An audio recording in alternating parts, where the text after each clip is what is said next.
Copeuch Inversiones, el sitio donde todos pueden invertir, presenta Al Pan Pan. En el Mostrador Podcast, debate y conversación para comenzar tu mañana. Al Pan Pan, con Mirna Schindler. Entrevistas con los actores de hoy. El Mostrador, el poder de la independencia.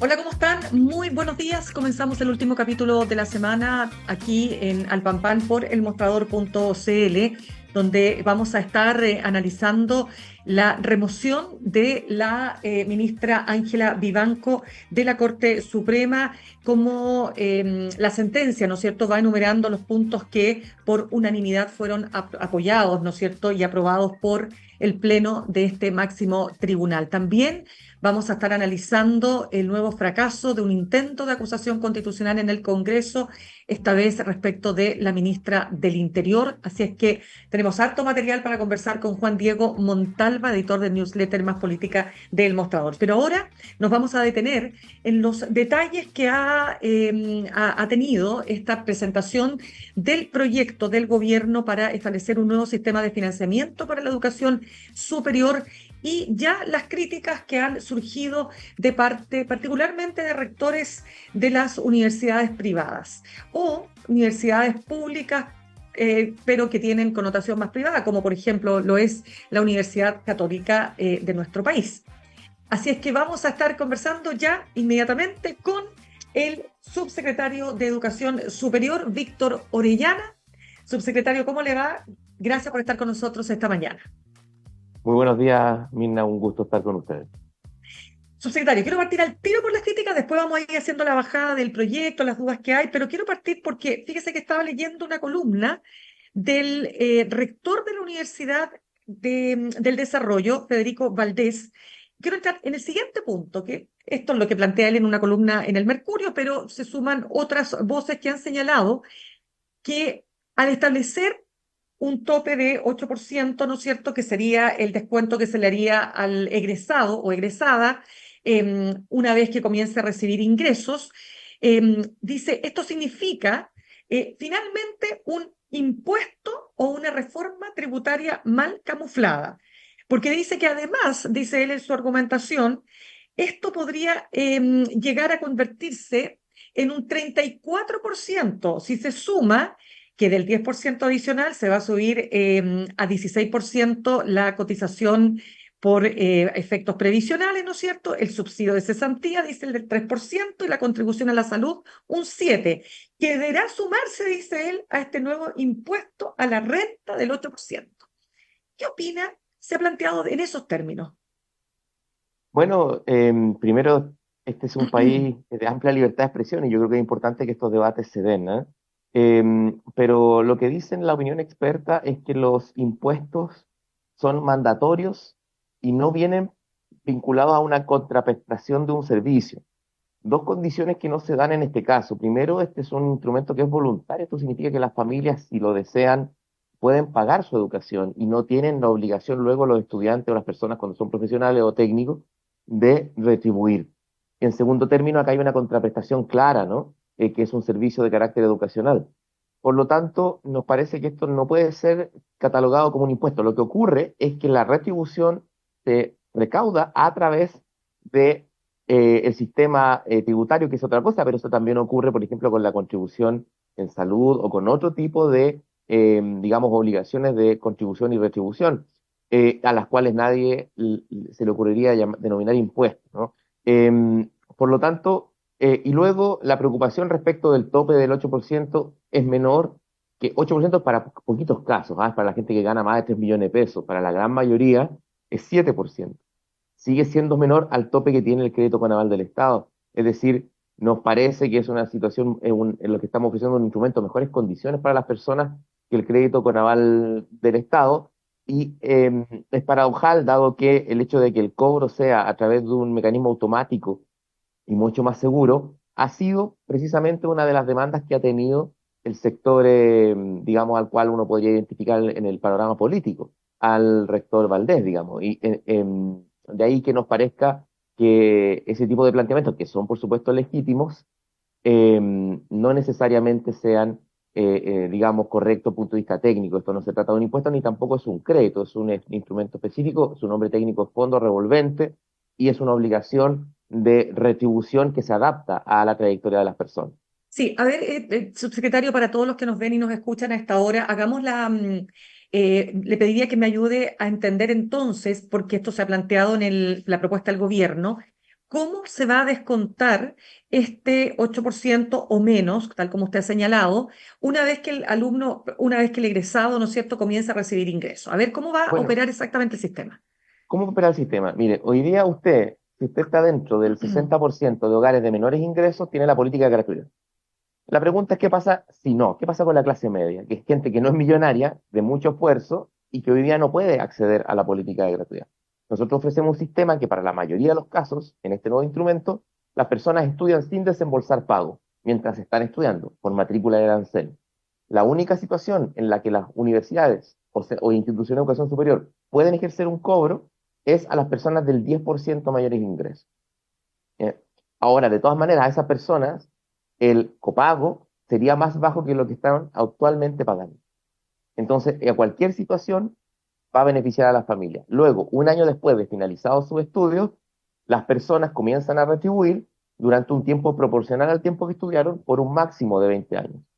Y durante ese tiempo que es cronológico, es decir, no son cuotas que se acumulan, si tú de esos 20 años solo trabajaste 15 y hubo 5 años que no pudiste trabajar, no retribuyes esos 5 años y solo retribuyes 15.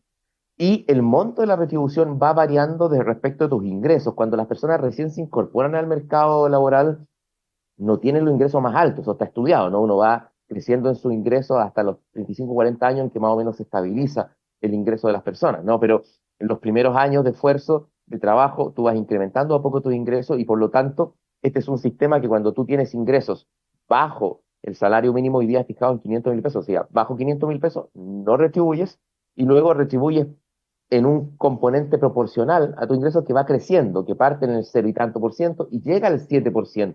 Pero también se da, por ejemplo, con los actuales deudores CAE, que la mitad o una buena parte retribuiría menos del 7% de su ingreso, o bien no retribuiría porque estaría en el tramo exento. Claro. Entonces, es un sistema que se va adaptando.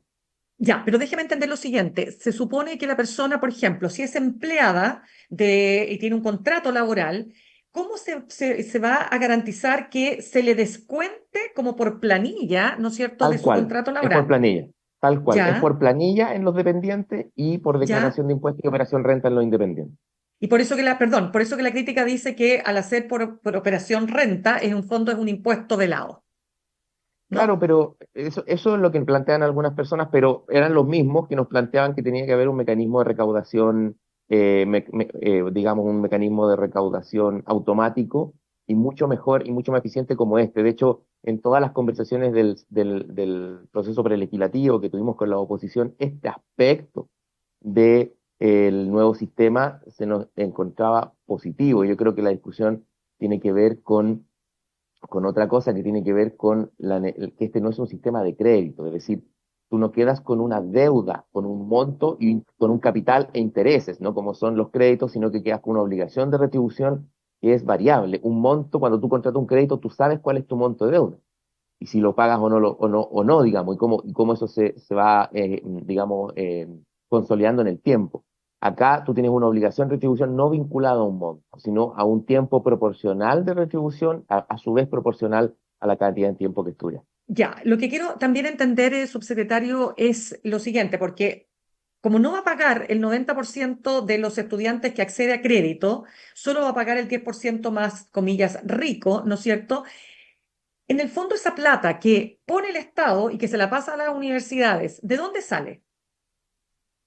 Sale de parte del fondo público hoy día gas destinado a educación superior, porque estamos reorganizando el financiamiento, y sale de la retribución que podrían las personas, que van a dar las personas en el futuro. Es decir, es un fondo revolvente que tiene y que además es complementado por recursos del Estado. El Estado sigue aportando, ¿ah? No es que no aporte.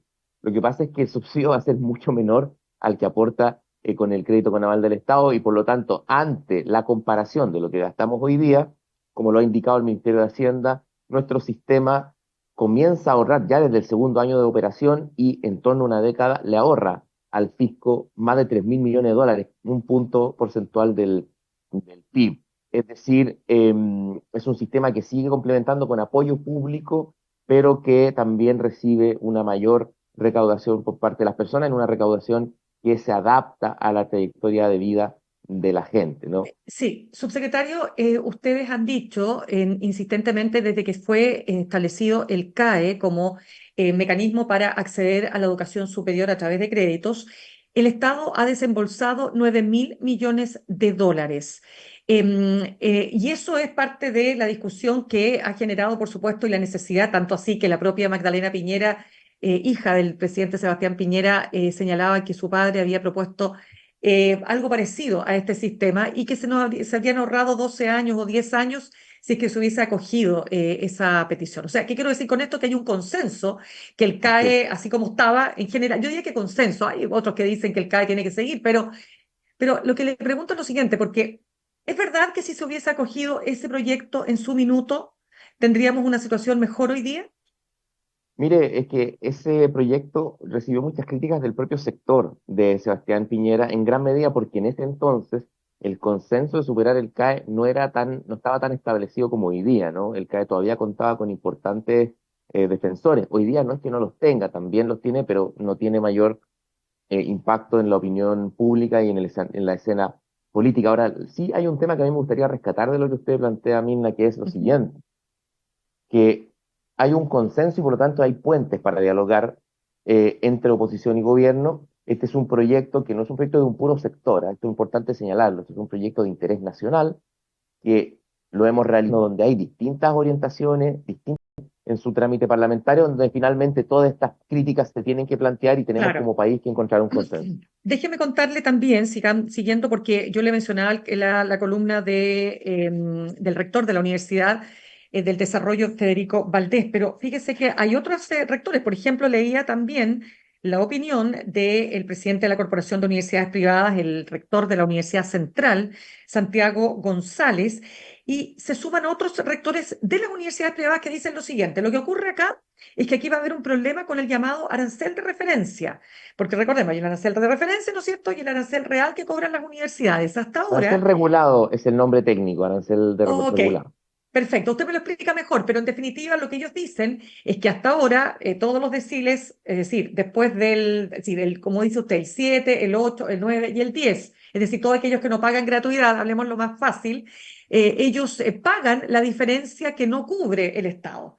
Ahora ese tema queda como en una nebulosa y por lo tanto eso, dicen ellos, va a tener un efecto en las finanzas de la universidad. O sea, algunos dicen casi que se viene un escenario bastante catastrófico. ¿Qué responde Mire, usted? Mirna, yo plantearía señalando que siempre cuando hay sectores regulados, ¿no? Y hay que recordar también por qué la educación superior es un sector regulado, porque involucra muchos recursos públicos y el país experimentó muchos problemas cuando no estaba regulado. Desde personas que estaban presas por comprar acreditaciones, pasando por universidades grandes que cerraban de un día para otro, dejando a decenas de miles de estudiantes literalmente votados, lo que significó tener una ley de cierre, un instrumento de política pública para que hoy día eso no pase, y otras cosas, ¿no? Me estoy ahorrando más comentarios respecto a esto, ¿no? La necesidad de regulación está establecida y de hecho la ley que establece la regulación actual de aranceles regulados fue votada por las grandes fuerzas en el Parlamento, ¿no? También fue votada a favor por los partidos de derecha. Es un consenso que tiene que haber. Ahora, la discusión que hay con la institución de educación superior no es que exista regulación. Ellos siempre te dicen, ¿no? Y lo dicen también en su entrevista, está bien que exista regulación, el problema es el cobro por sobre la regulación. Es decir, que ¿por qué se nos impide cobrar por sobre la regulación? Y lo que nosotros quisiéramos decir ahí es que en Chile el sistema de educación superior tiene uno de los aranceles más caros del mundo y que para dar un salto al desarrollo, el próximo ciclo de crecimiento de la educación superior no puede depender de los aranceles de pregrado. Esto lo ponga el Estado o lo pongan las familias. Los bolsillos de las familias del decil 7, 8 y 9, que no son millonarios, ¿ah? Que son personas de Mm. esfuerzo, que es clase media que se ha sacrificado, no va a resolver el futuro de la educación superior chilena, puesto que en 10 años más vamos a tener menos jóvenes entre 18 y 23 años por un efecto demográfico. Es decir, La discusión sobre los montos del arancel, un poquito más, un poquito menos, es una discusión, por decirlo de alguna manera, de detalle, de margen, ¿no? Cuando lo que se requiere es un sistema de financiamiento a la investigación, a la complejidad de la institución de educación superior, y en eso estamos trabajando como gobierno, y requiere un gran acuerdo, digamos, de política pública. Ahora, en el caso del impacto específico en las instituciones, hay que ver muchas variables, ¿no? Nosotros, por supuesto, adelantamos y nos parece lógico que las instituciones, siempre cuando se estén regulados, quieren tener más ingresos, y nos parece legítimo, ¿no? Pero si uno examina los impactos del CAE, por ejemplo, los incobrables, el hecho de que las personas no siempre le pagan a la institución de educación superior, las personas pagan lo que pueden, en relación con una transferencia pública que es segura y previsible en el tiempo, que no tiene incobrables ni tiene atrasos, que es segura y previsible en el tiempo, que no tiene morosidad, nosotros creemos que el impacto en general del sistema va a ser positivo. Es más, esta discusión ya se dio con la gratuidad. Y yo recuerdo, y tú también te debes acordar, Mirna, que se dijo que con la gratuidad iba a hacer que quebrara la institución de educación superior y una serie de cosas, pero lo cierto, como lo dice la superintendencia, es que el, la gratuidad ha tenido un impacto positivo digamos, salud financiera del sistema. Y una última cosa, por ejemplo, cuando empezó la situación crítica de la Universidad Austral, ¿no? Yo recuerdo el ex rector Richter, lo Ujú. primero que señaló es que la gratuidad no le alcanzaba, pero a poco andar, luego después el vicerrector económico hizo una declaración en un diario diciendo que era el hecho de que todos conocíamos, ¿no? Que en realidad la gratuidad sí era el gran oxígeno financiero de la Universidad Austral y que sin la gratuidad era muy difícil y por lo tanto el problema no tenía que ver con la Eh, gratuidad. Creo que claro. eso es lo que va a pasar otra vez. Subsecretario, un punto solamente ahí, no quiero hablar de gratuidad porque estamos hablando precisamente de este nuevo sistema de financiamiento, pero para precisar estamos conversando con el subsecretario de Educación Superior, Víctor Orellana, y es que me lo decía, por ejemplo, el presidente del CRUET de las universidades estatales, el rector de la Universidad de Valparaíso, el doctor, perdón, el rector Corrales, que decía que el tema con la gratuidad es cuál es el punto que tienen las universidades que están complicadas con esto. Claro, hay gratuidad los primeros 5 años, pero resulta que los estudiantes, sobre todo los que vienen de colegios más vulnerables, no terminan la carrera en 5 años. Entonces, ¿qué es lo que ocurre? Que después cuando el sexto año, ya es la universidad la que tiene que pagar el 50% del arancel por gratuidad. Entonces, no es tan Precisa, simple como lo que usted señala. Precisamente eso lo vamos a corregir con este proyecto. Este proyecto da un año adicional de financiamiento a las personas y a las instituciones de educación superior y lo da a todo evento para las personas que están en gratuidad. Lo que usted señala es correcto. El tiempo de titulación oportuna, no solo en Chile, en el mundo, es la duración nominal de un programa más un tiempo adicional, porque se entiende que este atraso puede ocurrir, ¿no? Hasta el minuto, las personas que estaban en gratuidad no tienen posibilidad de un financiamiento a través de gratuidad para el año adicional. Hoy día sí lo van a tener con FES. Y esto es un tema que nosotros incorporamos al proyecto por ponernos en un estándar internacional y también por el diálogo que hemos tenido con la institución de educación superior. Y yo quiero agradecer siempre el trabajo que hemos tenido con las universidades públicas que han reconocido lo valioso de esta iniciativa, la regulación que trae, porque es importante tener regulación, porque hay recursos públicos involucrados y porque el sistema de educación superior tenía regulaciones muy distintas. Era como tener una ciudad en que hay leyes del tránsito diferentes para cada calle y es muy difícil funcionar así. Ya, entonces déjeme precisar varios puntos. Lo primero, usted dice que otro de los aspectos que tienen dudas los rectores, ¿no es cierto?, sobre todo en universidades privadas, es qué va a pasar con este gap, esta diferencia que se produce entre el arancel regulado, como dice usted, y el arancel que cobran las universidades y que por autonomía tienen todo el derecho a cobrar. Eso por un punto. Usted dice que eso nos va a generar un desajuste y el segundo punto tiene que ver, bueno, cómo se va a financiar la investigación, la innovación y todos los proyectos que hacen las universidades, porque dicen que hasta ahora eso no está contenido en este proyecto.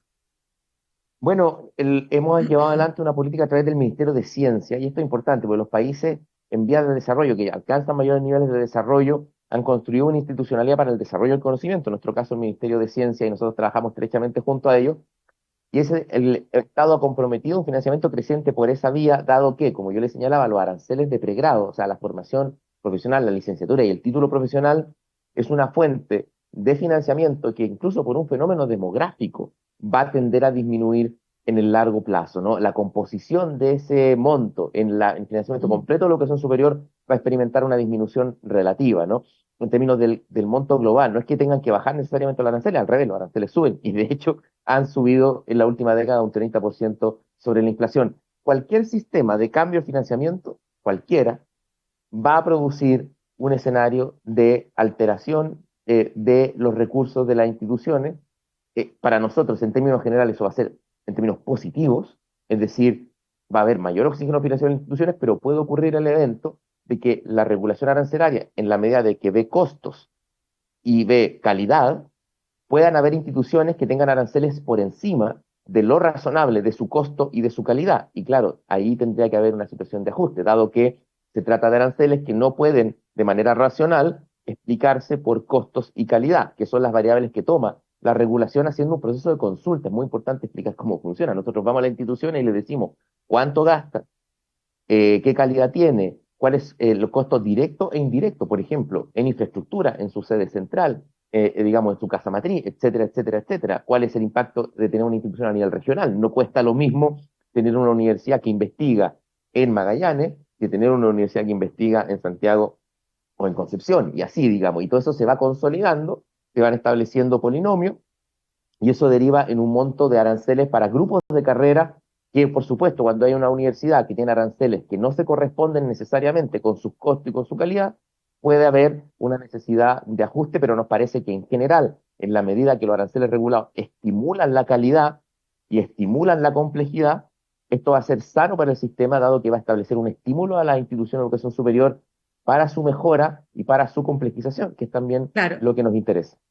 Subsecretario, ¿y qué opina de lo que también se ha señalado por estos mismos rectores, que esto puede llevar a una tremenda segregación, que va a haber universidades que van a decir, ¿sabe qué? Esto a mí no me conviene, así que yo solo voy a recibir alumnos y alumnas que puedan pagar, ¿no? Es decir, al 10% de lo que estamos conversando, del decil.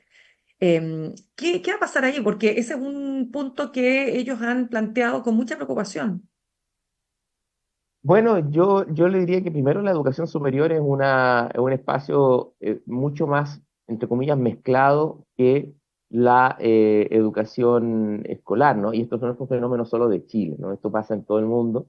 Y hay una cuestión excepcional en nuestro país, que hay un conjunto de que las universidades se van amoldando a determinados sectores socioeconómicos, ¿no? Y es algo que hemos tratado de combatir de manera persistente como país a través, por ejemplo, de políticas de ingreso como el programa PASE y otras, ¿no? Yo diría que esa situación es acotada a un conjunto, yo diría, reducido de instituciones que están en su legítimo derecho de tomar el camino, por ejemplo, análogo a los colegios particulares pagados, ¿no? Que no reciben subvención y que por lo tanto reciben solo a las personas que pueden pagar de un porcentaje, digamos, de una determinada colegiatura que para la gran mayoría de la población son prohibitivos. Lo que yo discutiría ahí es que los aranceles eh, tienen que contrastarse respecto de costos y complejidad.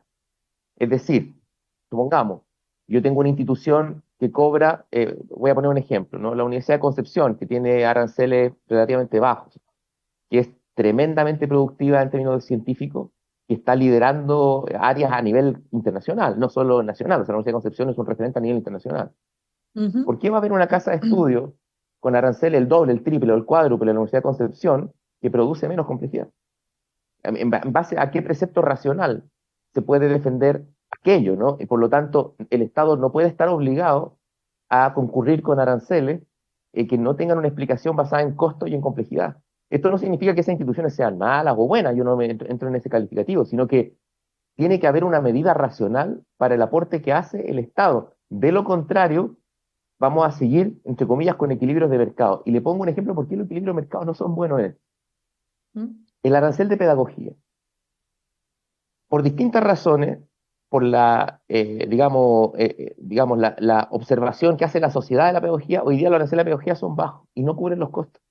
¿Qué pasa con la regulación arancelaria? Eleva los aranceles de pedagogía, de tal manera de mejorar la calidad de la formación de los profesores. Y eso lo hacemos porque tenemos regulación. Y si no tuviéramos regulación, no ocurriría. Subsecretario, un punto que planteaba el rector de la Universidad Católica, Ignacio Sánchez, era cómo se va a asegurar que en los sucesivos gobiernos efectivamente van a estar estos recursos, porque ahí me faltó cerrar un poquito y amarrar esa explicación que usted da, porque algunos han dicho que también hay que haber una suerte de sistema de reparto, es decir, los que empiezan a pagar van a ser los que van a entregar los recursos para que el Estado pueda pagarle a las universidades. Es un fondo revolvente, esa es ese es el término técnico donde la retribución de las personas que ya están trabajando, ayuda y complementa el esfuerzo fiscal que ya hacemos para que haya un sistema de financiamiento a la educación superior por la vía de la regulación arancelaria. ¿Cómo funciona este tema? Primero, no lo fija de manera unilateral la autoridad de turno. Esto es importante señalarlo. Hay una comisión de expertos, hay un panel que se elige por alta dirección pública, con el cual nosotros hemos trabajado. El gobierno anterior intentó hacer una regulación arancelaria, no lo logró en gran medida porque no se pudo poner de acuerdo bien con el panel y con la institución de educación superior. Se cayó en la Contraloría, hubo una pelea pública, ¿no? Con cartas en los diarios de la institución. O sea, hemos tratado de tener mucho más diálogo y creo que lo hemos tenido, ¿no? Con las instituciones de educación superior. Esa fijación, una vez que es una política de Estado, es vinculante para los gobiernos. Es decir, los gobiernos no tienen una perilla en que le suben o le bajan el arancel a su voluntad política a las instituciones. Hay una política de Estado. Y en cualquier caso, por la magnitud de los recursos públicos, sea esta u otra modalidad, tiene que haber una regulación. Y sea esta u otra, esa regulación finalmente, ¿qué tiene que observar? Costos y calidad, costos y complejidad. No tiene otra alternativa, dado que la situación anterior, de una situación desregulada, donde hay equilibrios de mercado e instituciones que el monto del arancel no conversa ni con los costos ni con la calidad, ha generado unas distorsiones tremendas que se expresan en una serie de sucesos. Yo le comenté algunos, hay muchos más que podríamos también comentar. Correcto. Subsecretario, se nos va acabando el tiempo, pero usted dice dos cosas que quiero entender. Una, que hay consenso. A ver, ¿cuál es el consenso que hay? Porque ya surgen las críticas. Entonces la pregunta es si ustedes tienen la convicción, digamos, que este va a ser un proyecto aprobado por el Congreso, porque, como le digo, ya surgen críticas por todos lados. Entonces, ¿estarán los votos realmente? Yo creo que hemos recibido planteamientos de apoyo y planteamientos de crítica. Me parece, como usted señala, que la oposición ha hecho críticas, también universidades privadas han hecho críticas. Nosotros más o menos están en el ámbito de lo que esperábamos, ¿no?